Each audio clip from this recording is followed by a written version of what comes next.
Hey, this is Lee again of Praying Big Kennels. I wanted to talk to you about some of the equipment that I purchased over the years with these terriers. There's nothing more worse than going out and digging, finding your dog and digging down to him and having the shovel break in half. I've had that happen several times. Let me get some equipment off the back of the truck here. This here shovel is made by Predator Tools out of New Jersey. Made out of 4130 chromoly steel, airplane craft material.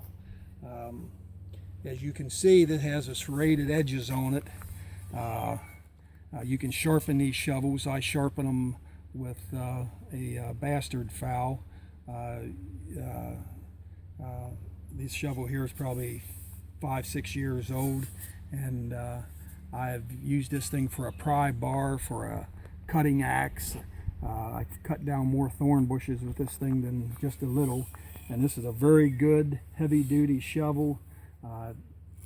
You can go to Predator Tools, and I would recommend, if you're gonna buy a shovel, buy one from Predator Tools. This is a very good shovel, and like I said, the only way you're going to break this thing is with a cutting torch.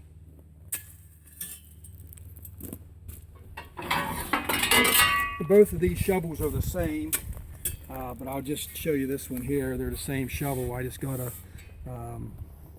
deal on two of them, so I bought two of them. This here is made by WW Manufacturing Company. This has a D handle. It's made out of the same material. I think it's 431 chromoly steel. I've used this shovel for about the same amount of time as I had that one there. You're going to spend over $100 for any one of these shovels. There's probably $400 worth of shovels here when it's all said and done. But you know, if you can't get to your dog, it doesn't matter how good he is or if you locate him, you need a good shovel. And I've broken a bunch of shovels. I've used them for pry bars and cutting axes, and whenever it's time to get my dog, I'm going to get him. Whatever it takes, he's coming out. So there are the shovels. This here, you can dig more dirt with this one here, but if you need to get through roots and stone, roots basically, this one here will cut right through them, no problem at all when you're 250 pounds. Nate, scan this cliff here. This cliff here is basically a lot of my digging. That's the stuff I have to dig through a lot of times. This is soft slate here. It's pretty easy to get through. It's not as easy to get through topsoil, but it's pretty easy to get through. I would also recommend that you get a good post hole digger.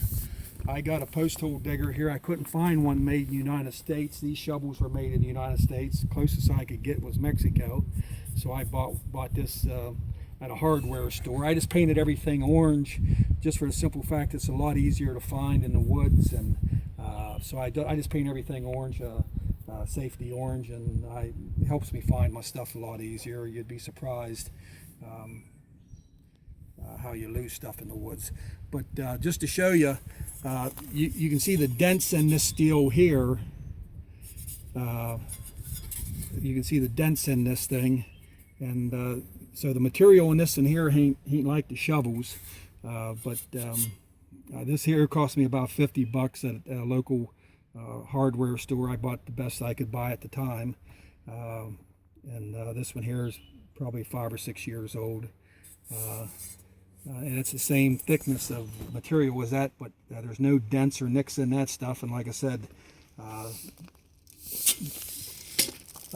them shovels there will be shovels that you give your kids, because you're not going to wear them out.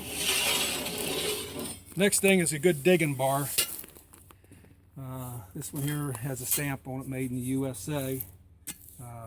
I believe anytime we can buy something that's made in the USA, we ought to buy it. even if it costs more. This here's a good digging bar. It has a good flat tip on the end of it, round tip here. Here's the working end of it though, and I've used this here for 10 years, and you can put an edge on it. Never sharpen these shovels with anything electric or air driven.